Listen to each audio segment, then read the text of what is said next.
തീരം കവർന്ന് പോയാൽ പിന്നെ നമുക്ക് ജീവിച്ചുകൊണ്ട് കാര്യമില്ലല്ലേ. പിന്നെ ഞങ്ങൾ ഇവിടുന്ന് ഈ തീരപ്രദേശത്ത് 10 ലക്ഷം രൂപ കൊടുത്ത് വിട്ടാൽ ഒന്നിനുമില്ല, ഒരു ഫൗണ്ടേഷൻ കെട്ടാൻ പോലും ഇല്ല, അല്ലെങ്കിൽ 3 സെൻറ്റ് സ്ഥലം മേടിക്കാനില്ല. അപ്പോൾ ഈ പാവത്തങ്ങൾക്ക് വല്ല ഗുണമുണ്ടോ? അതുകൊണ്ട് ഈ തീരപ്രദേശത്ത് ഒരു മത്സ്യത്തൊഴിലാളിക്ക് ഒരു ഗുണവുമില്ല.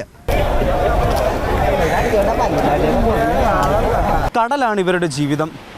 കടലിനുള്ളിൽ ഒരു ഖനനം നടന്നാൽ അതിജീവനം എന്താകുമെന്നുള്ള ആശങ്കയിലാണ് ഓരോ മത്സ്യത്തൊഴിലാളികളും. കിലോമീറ്ററുകൾ അപ്പുറത്താണ് നമ്മൾ ചെറുപ്പകാലത്തിലേക്ക് ഫുട്ബോൾ കളിക്കുന്ന ക്രിക്കറ്റ് കളിക്കുക ചെയ്തത്. അപ്പോൾ ഈ തോട്ടപ്പള്ളിൽ മണലെടുക്കാൻ തുടങ്ങിയതിന് ശേഷം ഇവിടെ വ്യാപകമായിട്ടുള്ള രീതിയിൽ തീരനഷ്ടം ഉണ്ടായിട്ടുണ്ട്. കായംകുളം പിടിച്ച് ഇങ്ങോട്ടാണ് ഈ ചാകര എന്ന് പറഞ്ഞൊരു പ്രതിഭാസം ഉണ്ടെന്ന്. കായലിൽ ഈ ചാകരയിലാണ് മത്സ്യങ്ങൾ പ്രജനനത്തിനായിട്ടൊക്കെ വരുന്നത്. ഈ ചാകര എന്നൊരു പറഞ്ഞൊരു പ്രതിഭാസം കാണത്തില്ല. മത്സ്യസമ്പത്തിനെ വളരെ ദോഷകരമായിട്ട് തന്നെ ബാധിക്കുന്നൊരു കാര്യം. നമ്മുടെ ഇപ്പോൾ ഈ കാണുന്ന ചെള്ളയും എല്ലാം അടിച്ച് കലക്കിയായിരിക്കും ഇപ്പോൾ അവർ ഖനനം നടത്താൻ പോകുന്നത്. കരിമണ്ണൂറ്റാനിൽ ആണ് ഈ പരിപാടി നടത്താൻ പോകുന്നത്.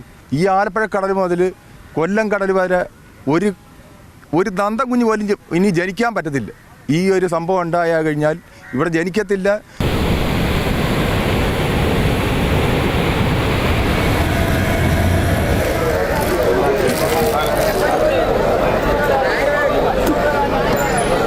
എല്ലാ രീതിയിലും കടലിനെ മാത്രം ആശ്രയിച്ച് ജീവിക്കുന്ന അവരുടെ ജീവനായ, അവരുടെ സ്വത്തായാലും അവരുടെ അസ്തിത്വമായാലും കടലാണ്.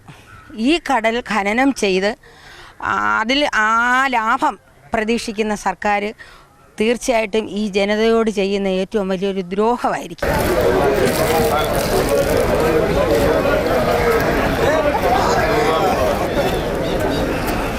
10-20 വർഷമായിട്ട് കടലിൽ പൊതുവേ മത്സ്യങ്ങളെല്ലാം കുറവാണ്. നമ്മൾ പണ്ട് നമ്മുടെ ചെറുപ്രായത്തിൽ എനിക്ക് 10-20 വയസ്സുള്ള സമയത്തൊക്കെ പിടിക്കുന്ന മീനിൻ്റെ ഒരു 80% പോലും ഇപ്പോൾ കടലിലില്ല. അതുകൊണ്ട് അതിൻ്റെ 20% മീനുള്ളൂ ഇപ്പോൾ കടൽ. 80% മീൻ നശിച്ചുകൊണ്ടിരിക്കുകയാണ്.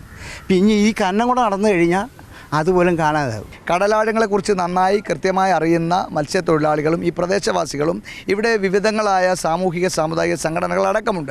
അവരെക്കുറിച്ച് ഇത് ബോധ്യപ്പെടുത്താൻ കഴിയാതെ എന്ത് പഠനമാണ് ഇതിനകത്ത് നടത്തിയിട്ടുള്ളത്? ടെൻഡർ എടുക്കാൻ പോകുന്ന കമ്പനിയെ കൊണ്ട് തന്നെ പഠനം നടത്തിക്കുക എന്ന് പറഞ്ഞാൽ അത് വലിയ ഏതൊരാൾക്കും ആരെയാണ് അവർ വിഡ്ഢികളാക്കാൻ പോകുന്നത്?